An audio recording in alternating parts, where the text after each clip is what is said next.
Hey guys, how's it going? MasterBucks here. Welcome to another episode of the Bradford City Road to Glory Career Mode. And today, I'm going to just really quickly let you all know that I have actually, you'll notice that maybe if you're a bit of an eagle eye, if you've been paying a lot of attention to the series, we've skipped a few games. I've actually lost vision of a few games, which is pretty annoying, but that's that. And that means that we are now in November. So that means I have to get into a J-Bucks Medal monthly update early without showing the game. Sadly, we missed one or two, but yes. We are now about to, let's get into it, the top 5 J-Bucks Medal monthly update for the end of October. Adam Giroux is still leading on 13 votes. Oh, no, leading anymore, should I say. He is now the leader on 13 votes. Mark Yates on 12. Rory McArdle's jumped up a fair bit to 11. James Hansen's fallen to 4th on 10 votes. And Chris Atkinson, still ineligible because he is a loaned-in player, but he's 5th on 9 votes. So, the rest of the votes now. 8 to Morozo and Pinto, 7 to Davies, Doyle and Jamison and Reed, 6 to Bennett, 5 to Jones, 4 to McLean, 3 to Bates, Doolan, Carl McHugh, Meredith, Stead, 2 to Darby, and 1 to Gary Thompson. So, that's after 22 games played.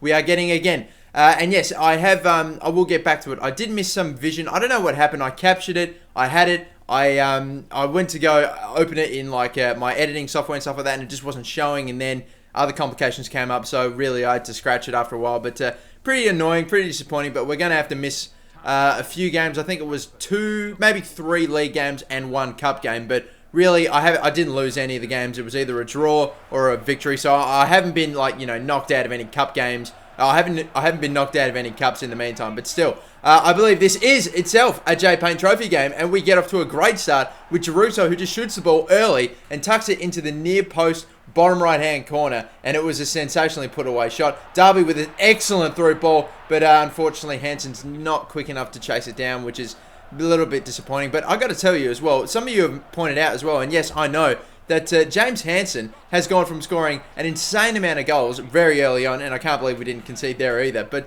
James Hansen has not scored a goal in a very long time. He's put in some good performances, but he has not scored for ages. Good chance here. Finally scores after a lot of games without scoring. He's gone nearly close to about 6 or 7 games, maybe without scoring a goal. And again, because we lost vision, I can't actually, show that to you. But in those 4 games that we lost, he did not score a goal. So we'd gone a very long time without scoring, and this was very nicely finished. We scored a goal at the near post earlier on in this game, and we score another goal, which is sensationally put away.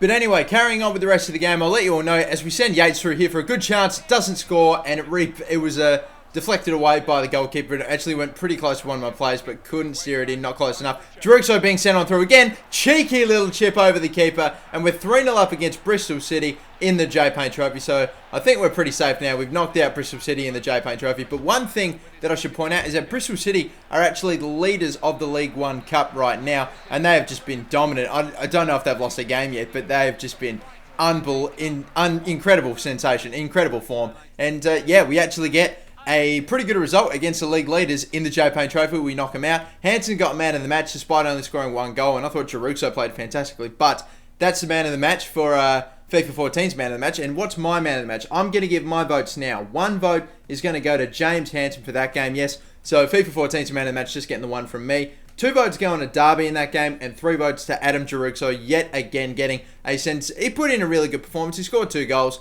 did some sensational stuff, and Darby, yeah, as well, didn't really score too highly in FIFA 14's ratings, but I don't know why. He saw a lot of the ball and did a lot of really good things with the ball, and that's really what you just need to do. You don't need to do anything outstanding. You don't need to score a hat-trick or anything like that to get good votes. But yes, anyway, in the vision that we did lose, we didn't just lose 4 games. I actually sent my scouts away to I believe it was France and Spain, or I'm really not too sure. I think it was Spain and Italy, and I did some searching there, found a couple of pretty good players, which I will show to you eventually. But I then sent them away to Australia and I believe France. Yes, there were the 2 countries, Australia and France. And I found 2 players from Australia, no one from France as yet, but I found one midfielder, Aaron Moy, who looks like he could be really good. He's pretty young, and Matthew Spiranovic, who looks pretty good, both from the Western Sydney Wanderers. And this was actually I only really figured this out now, but sending my scouts away to find pre-contract players that I could get eligible for a pre-contract. In countries like Australia was fantastic because they've got really, really small wages in comparison to countries like England and, most of the European countries, and even Brazil. Brazil's got like really expensive wages, but there are countries out there that have players that are 70 rated and, are pretty young-ish, and and you can still get them for very, very cheap wages, and I'm hoping that I'll find a few beauties in Australia, and maybe there won't be a lot of time for me to search many other places, but I'm hoping to search places like Argentina and Chile, like a lot of the smaller countries that have leagues with decent players in them, but just don't pay a big wage, so that way we can get some great players for cheap. And look at that, the cross came in. I thought I'd deal with it. I thought Jamison came out to save it. I really thought my goalkeeper did come out to try to stop it. He didn't punch the ball. My centre-back, whoever it was, didn't deal with it, and it somehow found its way into the net. A little frustrating, but Pinto on the ball. Another chip into Jaruxo. Tried the volley, and the snow in terrible weather, he couldn't steer it on target. The pass, Jaruxo's pushing up forward, trying to make a tackle. Way too easy. Shoots it and scores, and you know, whatever. It was a forward pressure tackle that the defender just made a mistake, and it was really easy to make that tackle, but I don't care. I'll take it because I was struggling offensively. I was getting attacks, but wasn't being able to score. But now in the 70th minute, they're going through. Meredith can't deal with his man. He makes the tackle, but still keeps possession. Vela on the ball. Another just goes through my defense. No one tackles him. Has another shot, and we're down with 70 minutes to go. Running out of time. We really need to score because if we don't, it'll be, and I'm not kidding, our first loss of the season. Whipping it across to Hansen. Space for a bicycle kick, or a scissor kick, but he just didn't. Oh, just so close. Inches away from it hitting the crossbar and bouncing in rather than hitting the crossbar and bouncing out. But a shot taken on a half volley by, I don't know who that was. Couldn't put it in. First loss of the season in the not in the J-Pain Trophy, sorry, in the in the league. It's very disappointing. This is the first loss, so our undefeated season is officially over. Quite annoying, but what can you do? But either way, the man of the match was Jaruxo for scoring one goal, and it was really pretty straightforward, just a forward pressure tackle. But anyway, who are my votes in that game? Who did I give my votes to in that game? I'm giving one vote in that game to Adam Jaruxo, who did play okay, but again, he didn't really do too much. I'm giving 2 votes to Darby again, back-to-back 2 votes, and 3 votes to Yates, Mark Yates in that game, who played very, very well and saw a lot of the ball, made a lot of chances, and even had an attempt or two. But yes, anyway, this is my short list, ladies and gentlemen. This is a list of all the players that I found while searching for specifically pre-contract players. One of them, Marco Silvestri, is the goalkeeper, the only goalkeeper that I found that I'd be interested in getting on a pre-contract. He's 22 years of age. Hopefully he grows, he gets older in time. Matthew Spiranovic, who you saw before. Matthew Briggs, who's a pretty tall 22-year-old left back. Hopefully he turns 23. There's quite a few 22-year-olds in this shortlist, but again, I hope that they turn old in time. Jack Colback from Sunderland's got some pretty good stats, as does Dan Gosling, but they're both from big clubs. Hopefully they'll probably cost a little bit, and if they do cost too much, Aaron Moy is my other centre mid that I'm looking at. Danny Ward, 22 years of age. I'm really hoping he turns 23 because he looks solid, and he can play a lot other positions than left mid. Aquino, a little familiar face, but I think he might be too much. But either way, if that's the case, we've got Danny Pacheco, who also looks fantastic, playing in the second Spanish league, so hopefully we can get him as well. Adama Traore looks pretty good as well, 22 years of age. Hopefully he can turn 23, you never know. Andre from the Brazilian League looks pretty good as well, but again, a wage thing, he could be pretty expensive. And finally, Macaulay Crisantis, sorry. Yeah, he looks like a big, strong, powerful striker that's, of course, again, 23 years of age, who I'd be interested in picking up as well. So yeah, they're the short list of all the pre-contract players I'm hoping to get in the next transfer window, which is very close because we are getting approaching December now, the 26th of November.